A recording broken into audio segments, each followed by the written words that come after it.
Começa agora o programa Bem Viver, uma prosa sobre saúde, bem-estar, comida e agroecologia. Produção Rádio Brasil de Fato.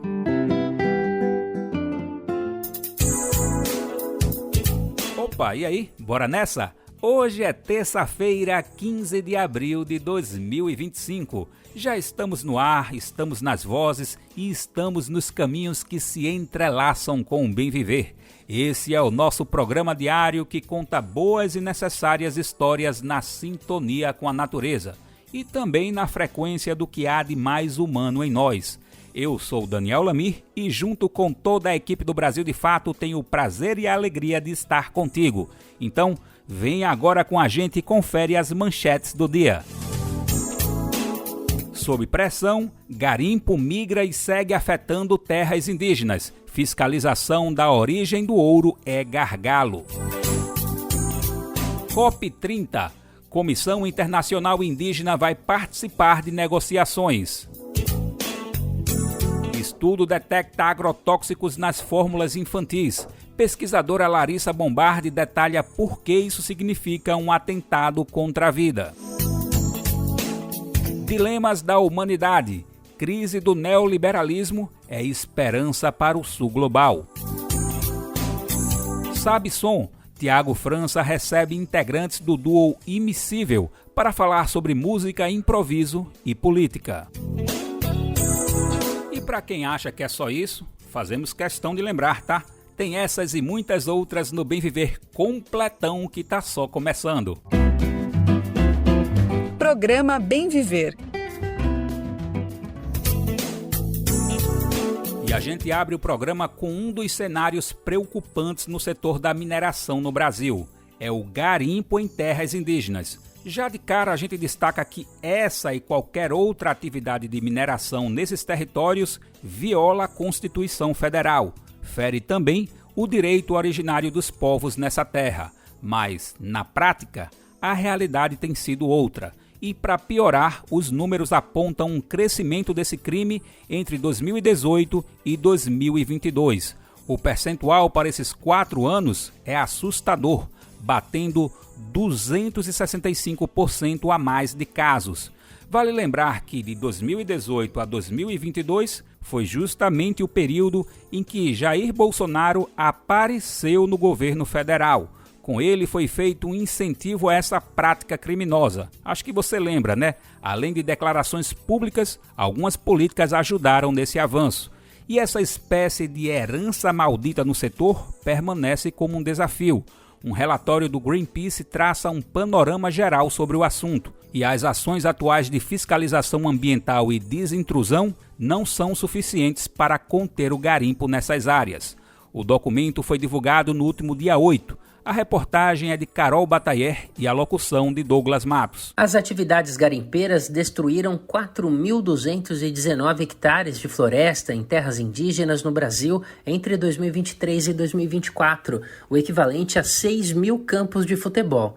Os dados divulgados pelo Greenpeace indicam que as ações de fiscalização ambiental e desintrusão, que consiste na retirada de invasores das TIs implementadas pelo governo Lula, não são suficientes para conter o garimpo nessas áreas.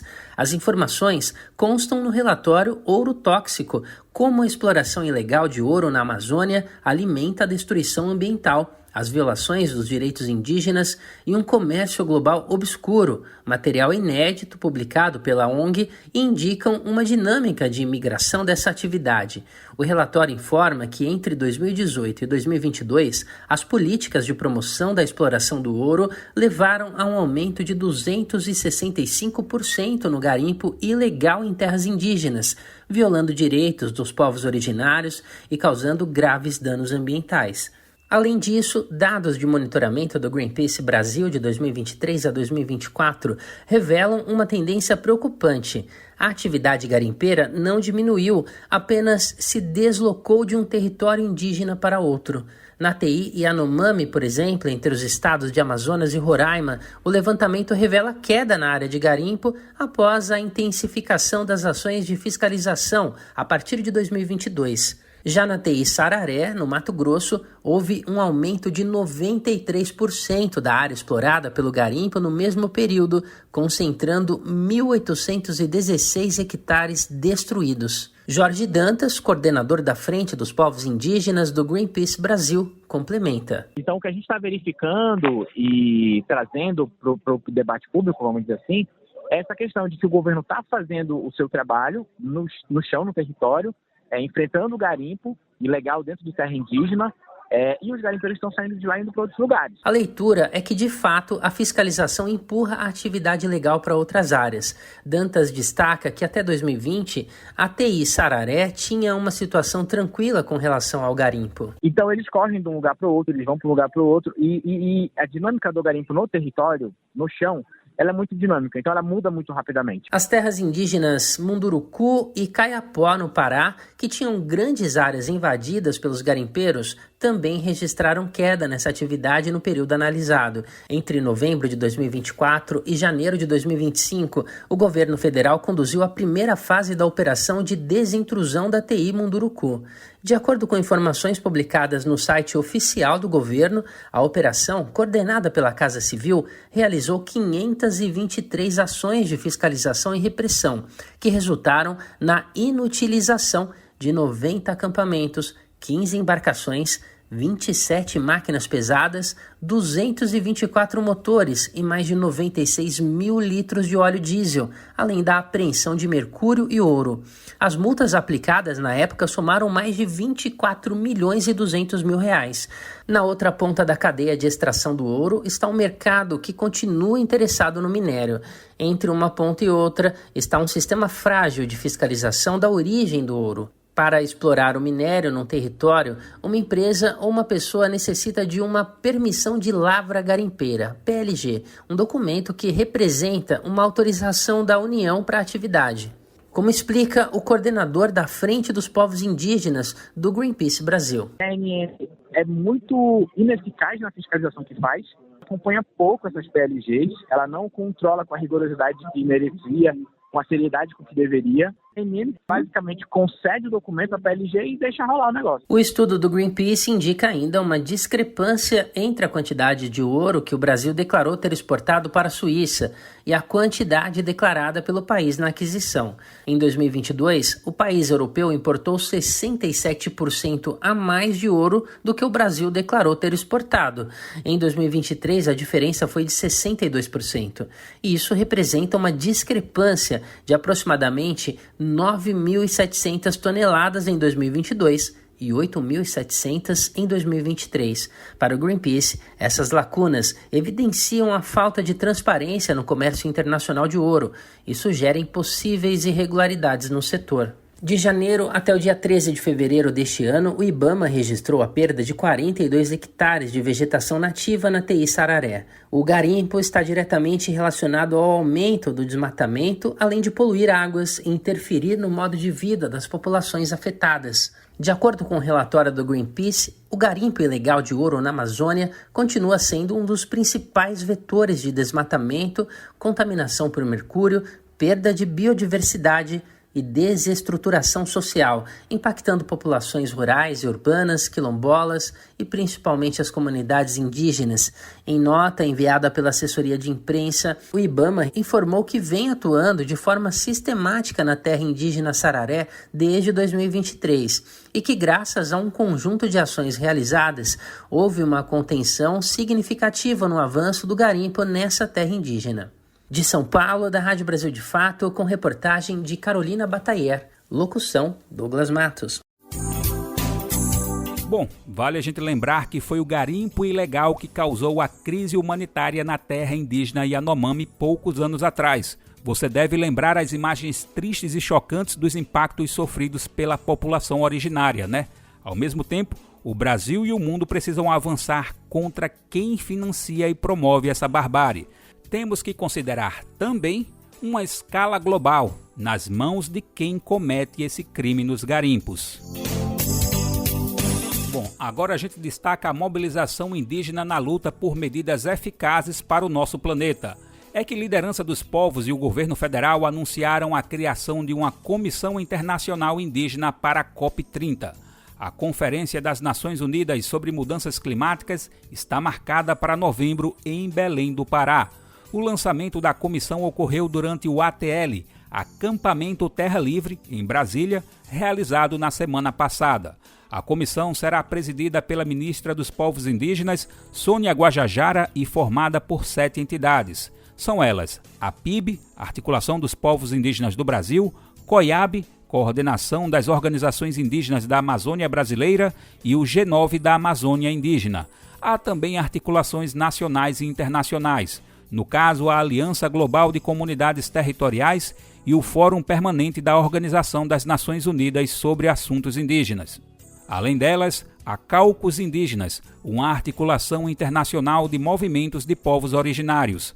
A Comissão Internacional fará parte do chamado Círculo dos Povos. Essa é uma iniciativa da presidência brasileira da COP30 para fortalecer a participação da sociedade civil na conferência. Mas, como sabemos, teve bem mais atividades para a gente destacar na 21ª edição do ATL, né?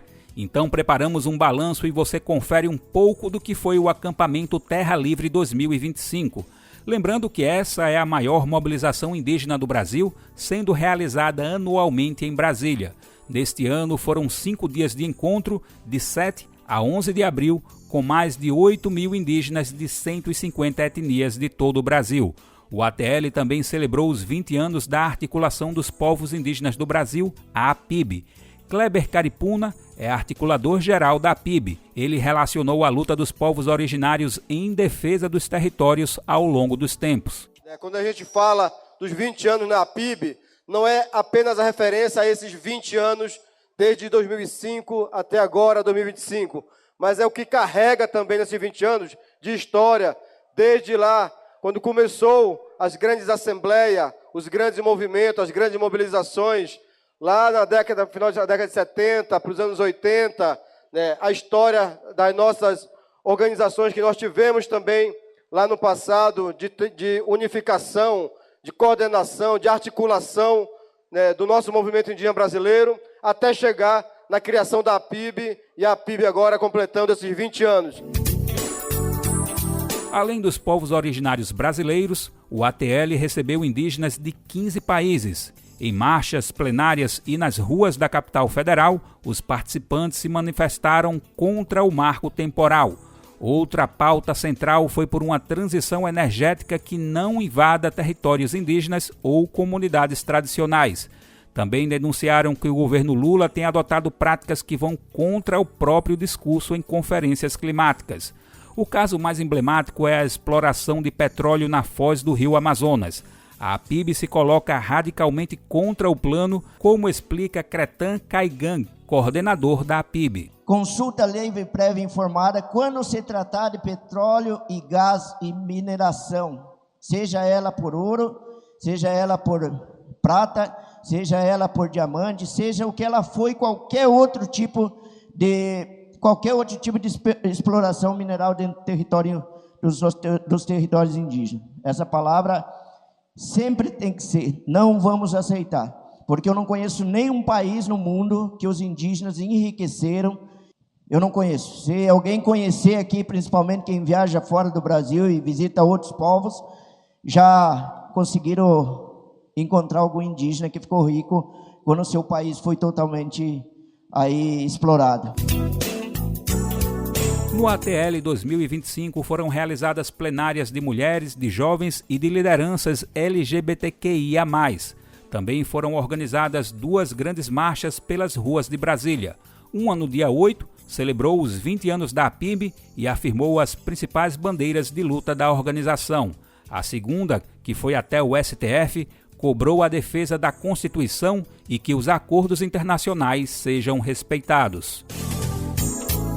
E chega o momento daquele recadinho do coração aqui no Bem Viver. É que a gente compartilha um bilhete sonoro de toda a equipe do Brasil de Fato. Não esquece da gente não, tá? É que precisamos da sua colaboração para continuar produzindo conteúdos de qualidade com todo o rigor jornalístico que você já conhece e que confia. Nosso trabalho é e sempre será trazer a visão popular dos fatos, tanto no Brasil quanto no mundo. E você pode nos ajudar através do nosso Apoia-se, a plataforma que ajuda nessa contribuição. E esse seu apoio pode ser no valor que você puder, que estiver ao seu alcance. Assim você se junta a quem luta contra a desinformação e constrói um futuro melhor para todos e todas. E aí, bora nessa? É fácil. Acesse apoia.se/Brasil de Fato. O link também está na descrição deste episódio nas plataformas de podcast. Estamos contando com você. E o Conversa Bem Viver de hoje traz uma realidade muito preocupante. É que um estudo detectou agrotóxicos nas fórmulas infantis. Lucas Salum conversa com a pesquisadora Larissa Bombardi e ela detalha pra gente por que isso significa um atentado contra a vida. Conversa Bem Viver com Lucas Salum. Feijão, arroz, bife, batata e salada. Bom, esse é o nosso famoso e típico PF, prato brasileiro, que ultimamente vem recebendo um ingrediente extra, talvez não tão perceptível para todo mundo, que são os agrotóxicos. Essa triste realidade cada vez mais presente acontece mesmo que a gente não perceba, mesmo que a gente não dê atenção, mesmo que a gente procure produtos orgânicos, esses venenos são cada vez mais no nosso dia a dia. Quem fala muito sobre isso e conversa Bem Viver hoje é Larissa Bombardi, pós-doutora em Geografia Humana, autora do livro Agrotóxicos e Colonialismo Químico, uma autoridade sobre o tema, que a gente tem uma alegria de mais uma vez tê-la perto da gente. Obrigado, Larissa, por separar mais um tempinho para conversar com a gente aqui do Brasil de Fato, viu? Eu quem agradeço, Lucas. Um prazer. Perfeito. Larissa, mais uma vez a gente vai conversar sobre um tema preocupante. Eu estou muito na torcida que daqui a pouco a gente vai voltar a falar sobre algo esperançoso, que mostra um avançar em toda essa tua pesquisa, em toda essa tua denúncia. Não é o caso de hoje, porque a gente vai falar de um estudo publicado agora recentemente pela Unicamp, né, Universidade aqui de Campinas, de São Paulo. Eles analisaram 30 amostras de produtos de fórmulas infantis do famoso leite das crianças para investigar justamente a presença de resíduos de agrotóxicos. E, como era de se esperar, em 2 análises apareceram resíduos desses compostos e o mais preocupante, de uso proibido no Brasil. Larissa, te surpreende esse dado? Mais uma vez a gente vê uma denúncia desse tipo, mais um estudo mostrando a presença dessas substâncias extremamente cancerígenas, preocupantes, venenosas, justamente para as crianças. Te preocupa esse resultado mais uma vez, Larissa? Olha, eu acho que sempre surpreende e, obviamente, me preocupa, sabe? Eu digo que sempre surpreende porque é triste. Para ser muito honesta com você, quando eu estava fazendo os primeiros levantamentos e que eu me deparei com os dados que 18% da população intoxicada com agrotóxicos são crianças e adolescentes de 0 a 19 anos no Brasil, eu chorei, de verdade chorei, sabe? Mãe nova, mãe recente, agora menos nova, né? Mas eu chorei porque eu falei, não pensei, não é justo, o que é isso, né?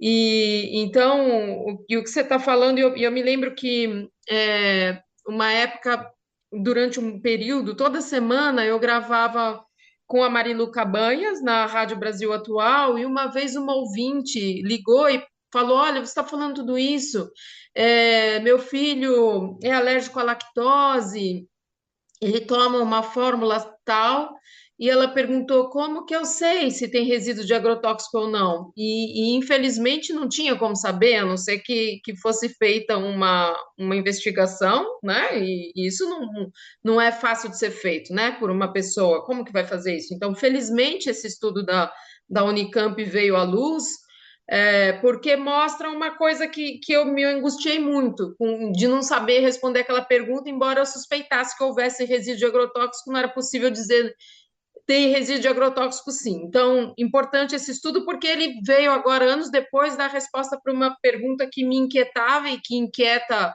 as famílias todas de modo geral, que é, enfim, a gente está olhando, né, como você disse, alimentação, aquilo que a gente consome, e alimentação dos bebês.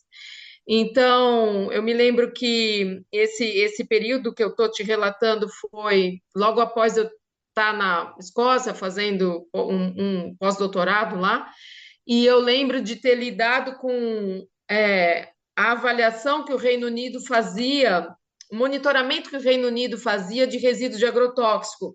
E eu fiquei muito chocada, porque no Brasil o monitoramento que a gente tem, além de ser insuficiente, incipiente, eu posso falar um pouco mais dele, mas enfim, ele só cobre alimentos frescos, e o monitoramento do Reino Unido, além de cobrir todos os alimentos frescos, tinha os alimentos industrializados, tinha os alimentos de bebê, alimentos para animais domésticos, e a gente, enfim, eu vi que na verdade a gente não tinha informação alguma no Brasil. Me dei conta disso ao tomar conhecimento de como era o monitoramento no Reino Unido. Então, isso me choca. Acho que os dados dessa pesquisa, por um lado, me chocam porque é um choque, né? Porque é um atentado à vida, então é um choque. Eu diria que não é surpreendente em função de tudo que a gente sabe a respeito dos resíduos de agrotóxicos no Brasil, os limites que a gente autoriza. Nossa, Larissa, te ouvindo aqui, enfim, dá um aperto no coração inevitável, não sentir todas essas dores, dos impactos que você se aprofundando tanto tem esse triste privilégio de saber dessas informações tão importantes de serem compartilhadas. E aí eu acho que para a gente conseguir ter dimensão do problema, ia ser muito importante abrir um grande parênteses para te ouvir de por que é mais Uhum, perigoso ou o que torna mais uhum, perigoso esses agrotóxicos atingirem as crianças em relação a uhum, nós adultos. É claro que nenhum ser tá. humano deveria ter acesso a Uhum. esse tipo de veneno na alimentação, mas eu imagino que com certeza para bebês, para crianças, tem algo, uma severidade maior, não é? Tem uma severidade maior. Eu vou destacar 4 pontos que eu acho que por quê? Que é pior uma exposição em uma criança, em um corpo em desenvolvimento, do que um corpo em adulto, principalmente por 4 motivos. Primeiro, uma criança tem uma maior exposição relativa. As crianças comem e bebem mais por unidade de peso corporal, entende? Proporcionalmente, as crianças, inclusive, respiram mais, proporcionalmente, elas ingerem muito mais do que um corpo adulto, em relação ao peso delas. Então, o que acontece? Proporcionalmente, elas estão também absorvendo mais agrotóxicos. Esse é o primeiro elemento. Segundo elemento, em um organismo em desenvolvimento, o sistema nervoso ainda está em formação e alguns agrotóxicos são neurotóxicos. Então, em um organismo em formação, esses agrotóxicos neurotóxicos, eles podem acarretar déficit cognitivo, autismo e distúrbio no aprendizado. Terceiro aspecto, o sistema imunológico também está em formação, é um sistema imunológico imaturo, entende? Então, as crianças estão mais vulneráveis, especialmente, por exemplo, aos disruptores endócrinos. O que são os disruptores endócrinos? As substâncias que provocam alterações hormonais. O caso mais extremo disso são crianças que estão amplamente expostas a essas substâncias, que é aquele caso que eu sempre relato, que foi trazido no trabalho, uma tese da Ada Pontes, que é uma pesquisadora da Fiocruz, e que ela mostra casos de puberdade precoce em função à exposição a agrotóxicos. E eu sempre insisto nesse caso porque foi um outro trabalho que me chocou muito. O que ela mostrou? Que as crianças estavam desenvolvendo puberdade precoce, as meninas, e eu sempre insisto no mesmo relato, porque quando eu li eu pensei, deve ser meninas adolescentes menstruando antes da hora, e não eram bebês, meninas de 2 anos que tinham desenvolvido mamas e pelos pubianos. Então, isso é de uma desumanização, entende? Então, são os disruptores endócrinos que provocam, por exemplo, puberdade precoce. Obviamente que eu estou relatando de uma coisa extrema de crianças que estavam no ambiente, né, de vida exposta a essas substâncias, não apenas pela ingestão de alimentos, não apenas não, vírgula, além da ingestão de alimentos. Então, esse é o terceiro aspecto, quer dizer, um sistema imunológico mais imaturo, que ainda está em formação, ele está muito mais suscetível a sofrer as consequências de uma substância dessa, por exemplo, que provoca alteração hormonal. Esse foi o terceiro elemento. O quarto elemento, o fígado e o rim das crianças, eles também não tem a mesma capacidade de metabolizar e eliminar as toxinas que um corpo adulto tem, que um fígado e um rim dos adultos têm. Então, o que que acontece? O que que pode acontecer? Um maior acúmulo de substâncias tóxicas no corpo dessas crianças, o que pode acarretar, às vezes não imediatamente, mas mais para frente, em doenças crônicas. Câncer é uma delas, entende? Então, para as crianças, o que tudo isso quer dizer, esses 4 conjuntos, né? A maior exposição relativa em função, esses 4 elementos juntos, né? A maior exposição relativa do corpo da criança, né? Porque comem e bebem mais, absorvem proporcionalmente mais agrotóxicos. O segundo, um organismo, um sistema nervoso em desenvolvimento. O terceiro, um sistema imunológico em desenvolvimento. Um quarto, fígado e rim em desenvolvimento. Tudo isso junto, o que significa? Que baixíssimos níveis de exposição a agrotóxicos podem ser perigosos para as crianças. Então, resumindo, é isso. Então, é um atentado à vida, uma violação do direito do primeiro direito da criança, direito mundial da criança, que é o direito à vida, é um atentado. Porque justamente mesmo níveis baixíssimos podem provocar quadros severos de problemas de saúde. Larissa, te ouvindo, a primeira coisa que me vem à mente é que, frente a essa realidade, o que a gente precisa é que uma fiscalização absolutamente rigorosa sobre esses produtos alimentícios destinados às crianças. Não existe uma outra possibilidade senão ter um monitoramento muito atento, diário, com todos os recursos necessários para a gente conseguir saber o que está acontecendo com essa alimentação. Mas não é o que está acontecendo, né? Não, e aliás, é bom que você use essa palavra porque monitoramento não é suficiente. Como diria um colega, defensor público, monitoramento é crime sem pena.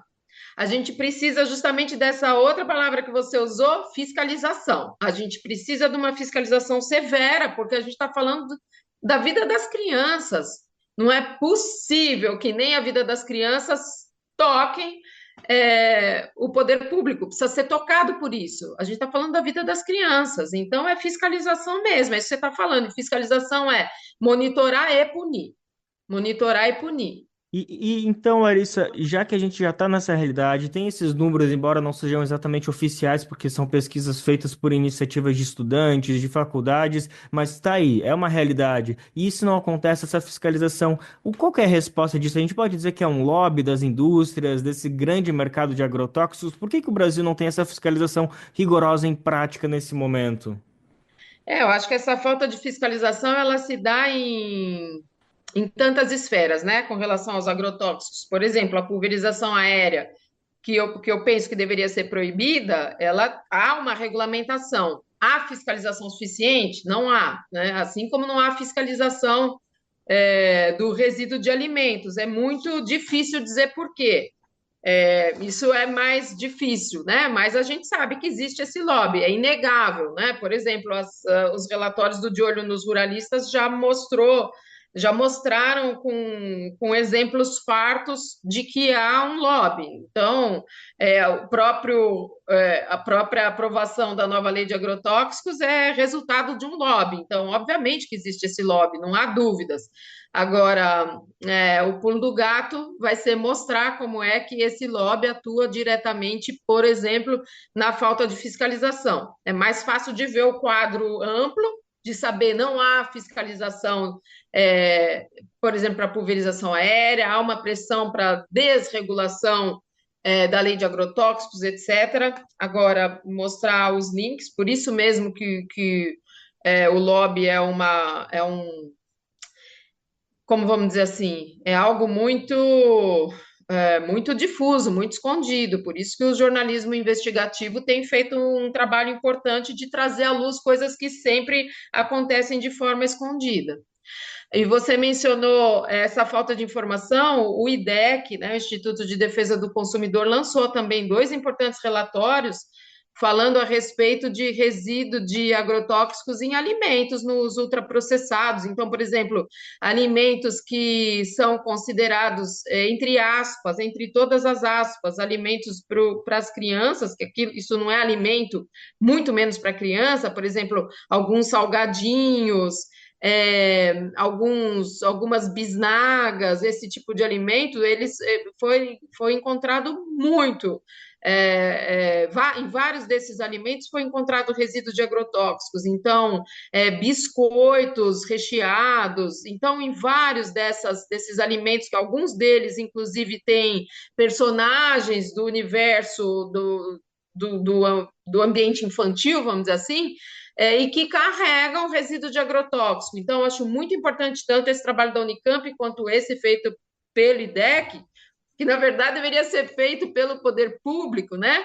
Para que a gente saiba o que está acontecendo, o que as crianças estão comendo, porque da maneira como esse programa de análise de resíduos de agrotóxicos, o PARA, é feito, esse monitoramento basicamente sobre alimentos frescos, a gente tem no nosso imaginário essa representação que a gente tem no Brasil sobre resíduos de agrotóxico: o tomate é perigoso, a couve é perigosa, o pimentão, a berinjela, por exemplo, e a gente não tem na nossa representação de resíduos de agrotóxicos os alimentos industrializados, por exemplo, a fórmula infantil, o que seja, entende? Então, isso leva inconscientemente as pessoas a evitarem, às vezes, os alimentos frescos, porque tem receio de que estejam contaminados com agrotóxicos. Então, é importantíssimo esse levantamento, porque traz à luz uma questão que é fundamental. Os outros alimentos, inclusive fórmula infantil, é contaminado, porque é um risco enorme para a gente pensar como é importante trazer à luz informações como essa, que indicam maneiras de como a gente pensar e repensar a nossa alimentação. Sim, urgente, para ontem.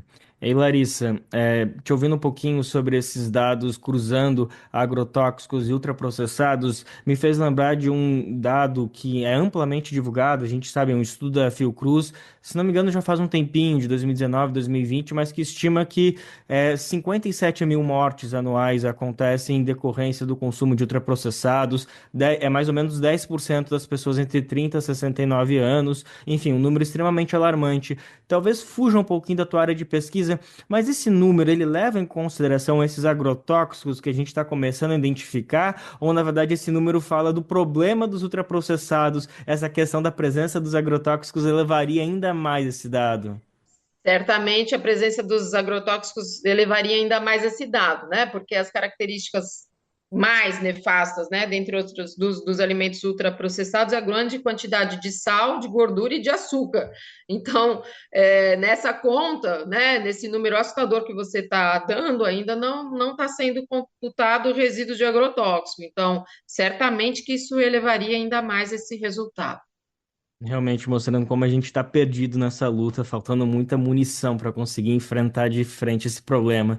Larissa, outra questão, voltando agora ainda àquele estudo da Unicamp inicial, que logo naquela chamada que eu fiz, trazendo esse estudo que mostra que, de fato, os agrotóxicos estão presentes no leite das crianças, na fórmula infantil, tem mais um dado que a gente não abordou e eu queria te ouvir um pouquinho, que nessas análises mostram que existe a presença de agrotóxicos proibidos no Brasil. O que isso significa? Que tem um uso ilegal de agrotóxicos acontecendo, ou é uma dificuldade desses produtos, desses venenos se dissolverem na natureza, fugirem de nós? O que está acontecendo para eles estarem presentes? Há um grande contrabando de agrotóxicos que existe. Então, entram muitos agrotóxicos ilegais no Brasil. É um problema mundial, por exemplo, na Europa também isso acontece, pelo Porto de Antuérpia, por exemplo, mas no Brasil isso acontece muito. Então, há diversas vezes há muitas ações do IBAMA que investigam e que vão descobrir esses casos de contrabando de agrotóxicos. Há um trabalho, por exemplo, de uma aluna que foi orientanda do professor Ariovaldo, eu fiz parte da banca dela, Caroline Alves, e ela estudou, por exemplo, o contrabando de agrotóxicos vindo do Paraguai para o Brasil. Mas é uma das grandes entradas de agrotóxicos proibidos no Brasil é o Paraguai. Então, é um problema seríssimo. É um problema sério, da maior gravidade, porque o Brasil, obviamente, que não baniu, mas nem, assim, nem de longe o mesmo número de agrotóxicos que a União Europeia, mas já baniu mais que o Paraguai, por exemplo, entende? Então, há que se ter uma força-tarefa para o controle das fronteiras, porque é exatamente isso que tem acontecido, eles têm entrado ilegalmente. Certo. E agora sim, para fechar nossa entrevista, tem mais um dado desse estudo que a gente acabou não comentando, porque na tua dissertação a gente já mostra que não é um dado tão relevante, mas acho que vale a gente falar um pouquinho, que esses contaminantes presentes nessas formas infantis, eles estão abaixo dos limites de segurança, ou seja, eles não estão ultrapassando o limite de segurança, mas você acabou de explicar que isso não interessa, porque mesmo abaixo eles já significam muito perigo. Mas eu queria te ouvir um pouquinho se a gente pode confiar nesses limites de segurança e a gente sabe que no Brasil é um, na Europa é outro, dependendo do país que a gente está olhando, o limite é relativo, né, Larissa?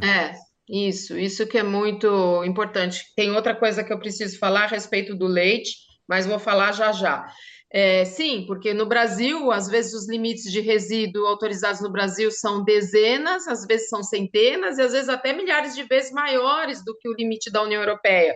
Então, por exemplo, nesse levantamento de resíduo de agrotóxico na água, do glifosato na água, aí as amostras vão dizer, não, mas está dentro da conformidade, mas a gente colocou o limite no céu, então, obviamente que a maior parte das amostras estão dentro da conformidade brasileira, mas está milhares de vezes, muitas vezes, estou usando o caso do glifosato, porque para mim é emblemático, né? Como o Brasil autoriza 5.000 vezes mais resíduo de glifosato na água potável do que na União Europeia, estou usando esse exemplo, mas eu poderia dar outros, por exemplo, no pimentão, o Brasil autoriza um resíduo de uma substância que é o iprodione, que é 400 vezes maior do que o autorizado na União Europeia.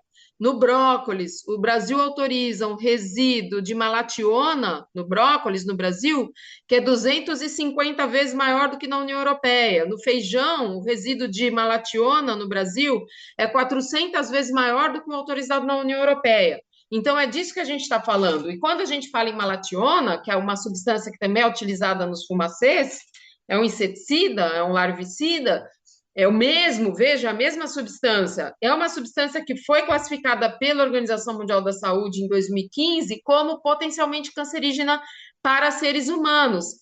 Então, se a gente fizer as contas, uma criança eu me lembro de ter feito essa conta, não vou me lembrar toda a conta de cabeça, mas eu me lembro claramente que uma criança ingerindo uma quantidade de feijão que é adequada para a idade, acho que uma criança de 4 anos, se ingerir 100 gramas de feijão, ela extrapola o que o peso corporal dela poderia tolerar na regra do Brasil, entende? Nos nossos limites, o que já é superior ao limite europeu. Então, obviamente que isso não é um refresco, entende? Então, saber que há resíduo já é grave em si. E agora a questão do leite que tu tinha Do prometido leite, também. só para a gente fechar, quer dizer o seguinte, que é uma coisa que eu sempre insisti, muita gente falava, mas até o leite materno tem resíduo de agrotóxico, o que foi evidenciado em muitas pesquisas.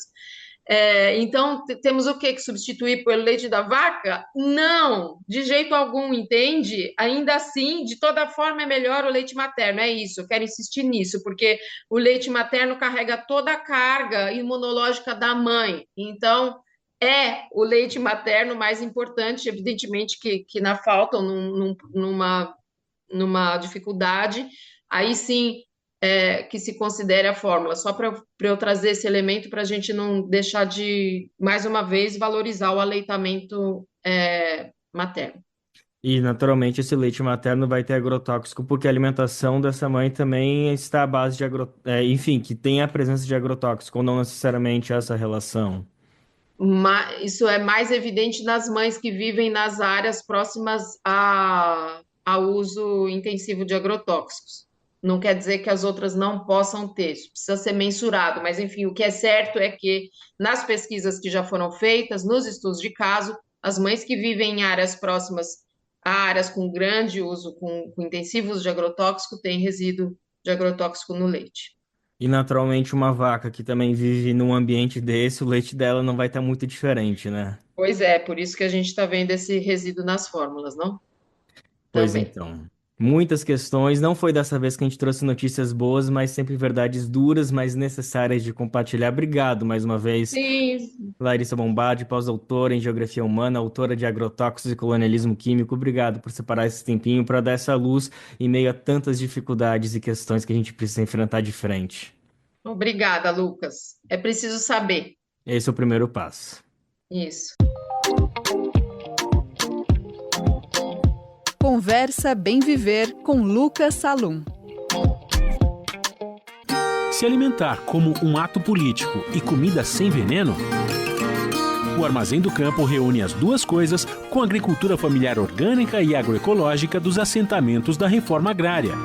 São várias lojas espalhadas pelo Brasil com produtos do Movimento Sem Terra, MST, além de atividades culturais, cafeteria e almoços coletivos. Encontre o Armazém do Campo mais próximo de você pelas redes sociais e venha. Traga sua família e amigos para conhecer um novo jeito de comer bem.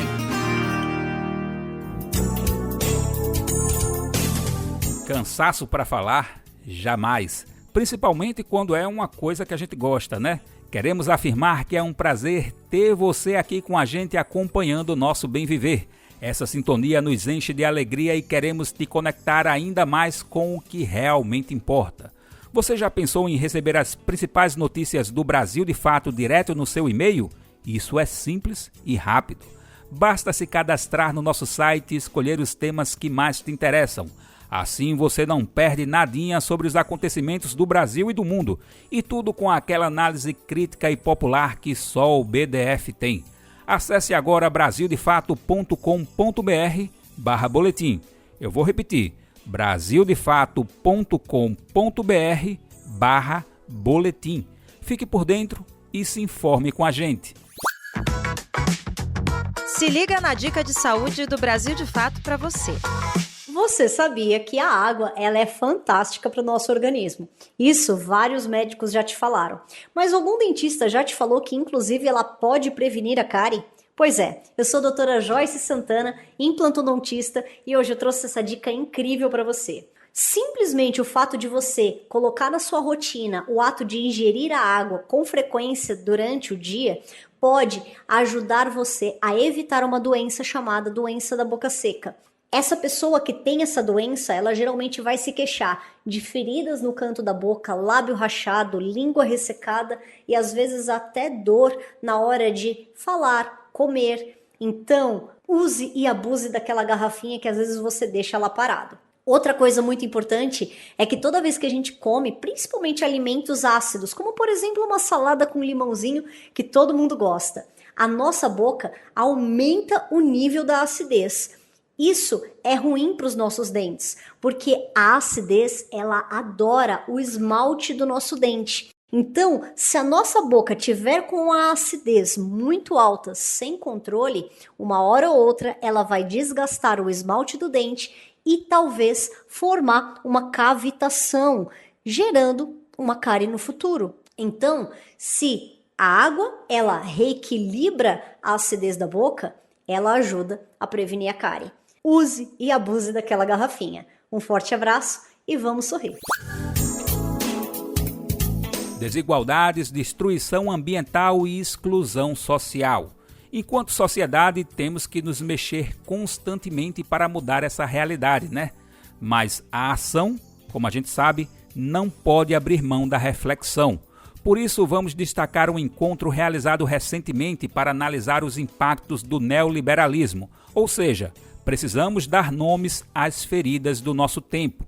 É entender que não se trata apenas de economia, mas de vidas, de territórios e de futuros ameaçados. A Conferência Dilemas da Humanidade é um espaço de conversação, escuta e construção coletiva. É onde vozes do mundo todo se unem para imaginar alternativas e reacender a esperança. Porque, como se diz, outro mundo não é só possível, ele é necessário. Pedro Estropaçolas acompanhou o encontro realizado de 7 a 10 deste mês e traz os detalhes para a gente. Ao longo da semana, mais de 70 intelectuais, líderes políticos e de movimentos populares de todo o mundo estiveram reunidos em São Paulo para propor soluções econômicas e sociais concretas em meio às crises causadas pelo neoliberalismo. O evento foi promovido pelo Movimento das Trabalhadoras e Trabalhadores Rurais Sem Terra, o Instituto Tricontinental de Pesquisa Social e a Assembleia Internacional dos Povos. Miguel Stedley, um dos organizadores, destaca os pilares da conferência. Esse é um momento importante de reflexão coletiva, mas não apenas de diagnóstico, de propor alternativas reais a essa crise estrutural do sistema capitalista que seja capaz de construir uma agenda política que influencie governos, organismos multilaterais e que forneça uma pauta conjunta, uma plataforma de luta dos movimentos populares, em especial aqueles que estamos organizados na Assembleia Internacional dos Povos. Os participantes enfatizaram a urgência de propor alternativas ao capitalismo, colocando a vida no centro do debate. A equatoriana Madalena Leon acredita que é preciso desenvolver uma economia a serviço dos povos e não da manutenção do sistema neoliberal. Historicamente, as pessoas em diferentes latitudes se organizaram e produziram para cuidar da vida, não apenas dos seres humanos, mas do sistema da vida como um todo, a natureza da qual fazemos parte. E o que o capitalismo e, acima de tudo, esta nova fase neoliberal trouxe é a destruição, que não se baseia numa lógica de reprodução da vida, mas de destruição por meio da exploração, exclusão e empobrecimento. E agora estamos vivendo esse limiar, porque a crise climática e o êxodo das populações se deve a essa destruição. E agora vivimos esse umbral. A conferência aconteceu justamente em uma semana marcada pelas taxações impostas pelo presidente dos Estados Unidos, Donald Trump, a mais de 90 países, especialmente a China. Para a ministra da Gestão e da Inovação em Serviços Públicos do Brasil, Esther Dweck, que participou do terceiro dia do evento, a disputa hegemônica entre China e Estados Unidos pode ser um campo fértil para o desenvolvimento do Sul global. Como é um momento que os Estados Unidos está numa disputa hegemônica com a China obviamente não aceitou dessa forma de simplesmente fazer negociação com os Estados Unidos a partir dessa tentativa de destabilizar um pouco o comércio internacional. E eu acho que do ponto de vista dos países do Sul global, a gente tem que, de novo, aproveitar esse momento de, se a gente olhar os grandes saltos, né, nos países de desenvolvimento, foi em momentos como esse. Segundo a economista Juliane Furna, as medidas protecionistas dos Estados Unidos sinalizam uma decadência econômica e podem levar a um movimento de isolamento do país de Trump. Levando, ao limite das consequências, isso pode significar um tiro de morte no que hoje sustenta o imperialismo norte-americano, que é o controle da moeda de curso global. Então, alternativas de desdolarização são melhor apresentadas e têm mais possibilidade de se desenvolver, obviamente, num cenário de tensão social em que os Estados Unidos operam políticas de isolamento e protecionismo. Então, eu concordo com o que foi dito, que são os períodos de maior tensão internacional que se abrem as melhores possibilidades para o avanço com autonomia das políticas econômicas nos países periféricos. Já o ministro da Fazenda, Fernando Haddad, defendeu a taxação dos mais ricos para o combate à desigualdade. Durante o encontro, ele alertou também para o avanço da extrema-direita no mundo e cobrou da esquerda internacional mais ousadia e ambição para propor transformações estruturais. Para cada um brasileiro super rico que ganha mais de R$1 milhão por ano, para cada um deles super ricos, você vai permitir que para cada um 100 brasileiros sejam beneficiados. 2/3 com isenção do imposto de renda e 1/3 com redução do que pagam hoje. Nós estamos falando de uma das 10 maiores economias do mundo e estamos falando de uma das 10 piores distribuições de renda do mundo. Esse é o paradoxo da economia brasileira. Nós estamos entre as 10 maiores economias, mas estamos entre as 10 mais desiguais. E esse é o paradoxo de muitas economias mundo afora. Não é uma especificidade do Brasil. O economista e professor argentino Cláudio Katz destacou 3 pontos principais das discussões: os projetos de reindustrialização no Sul global, a defesa dos bens comuns e recursos naturais e a necessidade de enfrentamento à hegemonia do dólar. Tiveram debates muito interessantes sobre o papel dos BRICS e a necessidade da América Latina hoje revisar seus projetos financeiros, tendo em conta o suporte dos BRICS, mas fazendo também um bom balanço das iniciativas financeiras do passado, que algumas vezes avançaram, outras não. Algumas delas avançaram e outras não. Segundo o historiador indiano Vijay Prashad, a Conferência de Lemas da Humanidade atingiu um importante objetivo: recolocar o socialismo como um horizonte não só possível, mas necessário em um período de derrota da esquerda mundial e fortalecimento da extrema-direita.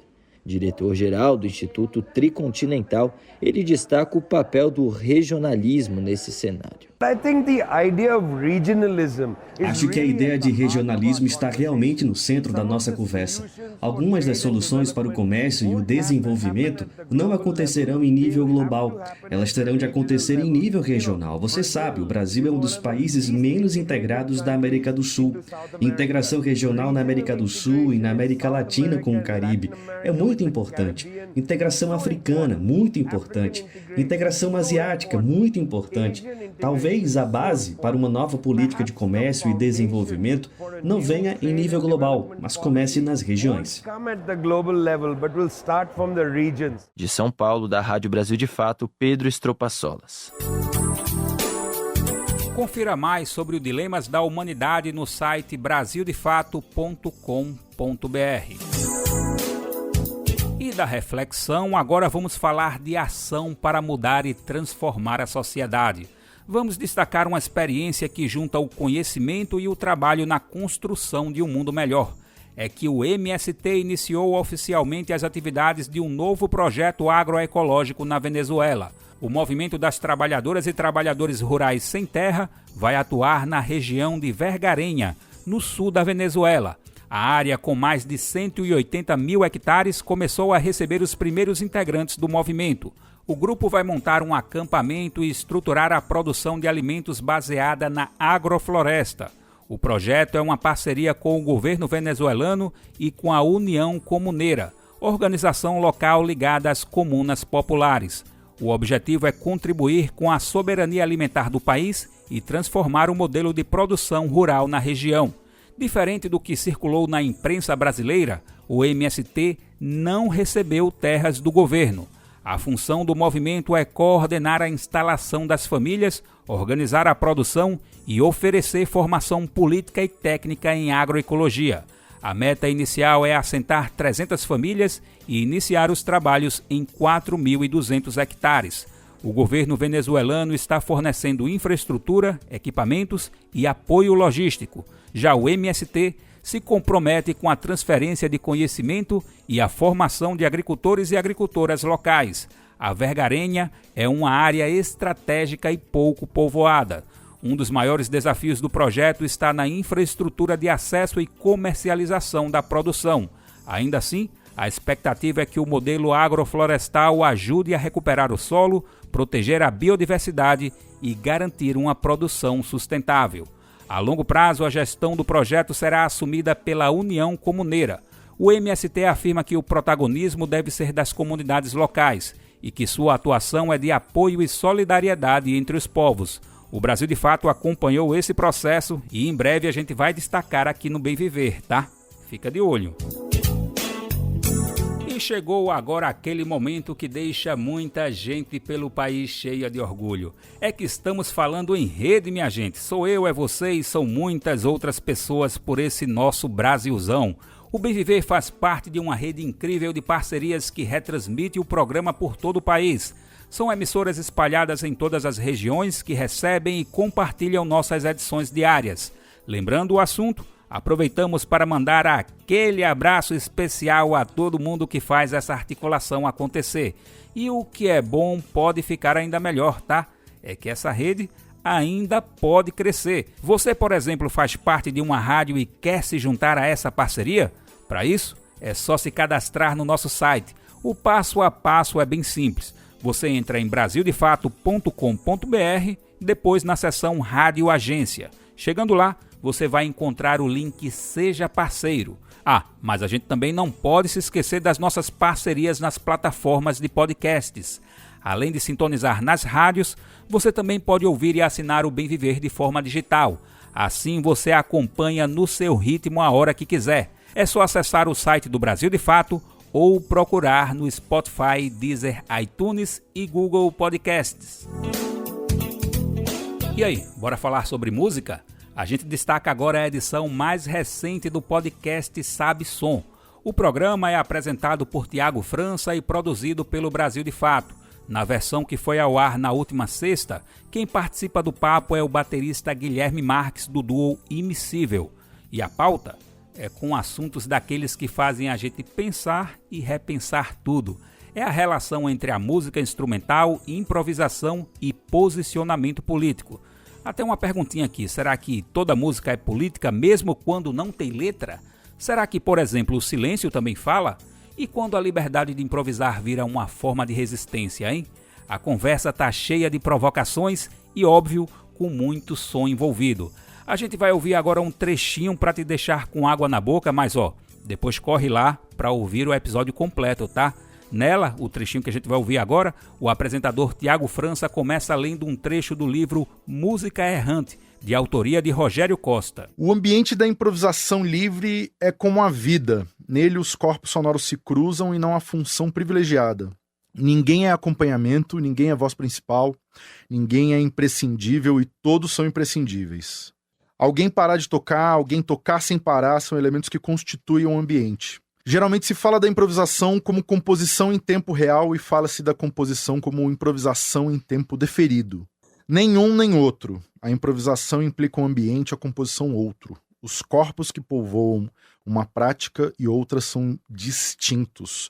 Como em uma máquina livre, eles mudam de função a toda hora, são outros a toda hora. E aí, contraditoriamente, imissível, que se refere a coisas que não se misturam, mas o som de vocês é totalmente misturado, uma coisa com a outra. Recebendo aqui Guilherme Marques, baterista, Amilcar Rodrigues, trompetista. E aí, vamos falar um pouquinho? Digam lá. É importante lembrar que o I do imissível está entre parênteses. É muita explicação. Tem uma legenda, né? Mas é porque você falou que não se mistura. Vai meter essa de que o I é algarismo romano, que não sei o quê, que na verdade era uma... Não vai chegar lá. Acho que a ideia foi justamente quem dá o crédito aqui, quem sugeriu esse nome pra gente foi o Cuca Ferreira, o saxofonista. Uhum. Ele foi o produtor do nosso primeiro disco. Que o nome ele sugeriu o nome como o nome do disco, né? De imissível, com esse entre parênteses, assim, como uma coisa que pode ser miscível ou imissível. Então, às vezes, o som pode se misturar, como pode também não se misturar de maneira nenhuma, né? Tá, pra você que tá nervoso aí com esse tema, que eu tive que dar uma gulgada nele, significa justamente isso. Das coisas que não se misturam ou que se misturam. O Cuca, quando eu trouxe essa ideia, ele trouxe um conceito elaborado. Ele se preparou para o assunto. Não, ele realmente se preparou para o assunto, trouxe uma folha, assim, uma coisa toda de quem vem da publicidade e quando elabora uma ideia, tem começo, quando precisa vender a ideia, vende bem. Sabe o que está fazendo. Ele trouxe isso de uma maneira bem elaborada, mas no final das contas, eu acho que ele tem uma certa razão, assim, na maneira como ele expôs a coisa. Tirando do aspecto conceitual, acho que é um pouco disso. O que a gente faz, não só nós dois, mas acho que todo mundo, quando toca, tem um pouco dessa ideia de que a gente conversa, a gente dialoga e a gente tanto expõe a nossa identidade, a nossa personalidade, quanto a gente aceita e recebe um pouco da identidade, da personalidade das pessoas que tocam com a gente. É isso. tem mais na versão completa do Sabe Som, e ela está disponível no Spotify, no YouTube Music e em outras plataformas. A edição do Bem Viver desta terça-feira fica por aqui, lembrando que você pode nos ouvir na Rádio Brasil de Fato 98,9 FM na Grande São Paulo ou no site radiobrasildefato.com.br. O programa vai ao ar também em diversas rádios pelo país. A lista completa de emissoras que retransmitem o Bem Viver você encontra no nosso site na matéria de divulgação diária do programa. Aproveitamos para agradecer esses veículos por estarem com a gente. O Bem Viver também fica disponível como podcast no Spotify, Deezer, iTunes e Google Podcasts. A apresentação e roteiro do programa foi comigo, Daniel Lamir. A edição e produção foi de Douglas Matos e minha, Daniel Lamir. Trabalhos técnicos de Lua Gattinone, Adilson Oliveira e André Paroche. Coordenação de áudio e vídeo Monize Ravena. Direção de programas de áudio Camila Salmásio. Direção executiva Nina Fidelis. Apoio Equipe de Jornalismo do Brasil de Fato. Um grande abraço e até a próxima. Você ouviu o programa Bem Viver, uma prosa sobre saúde, bem-estar, comida e agroecologia. Produção Rádio Brasil de Fato.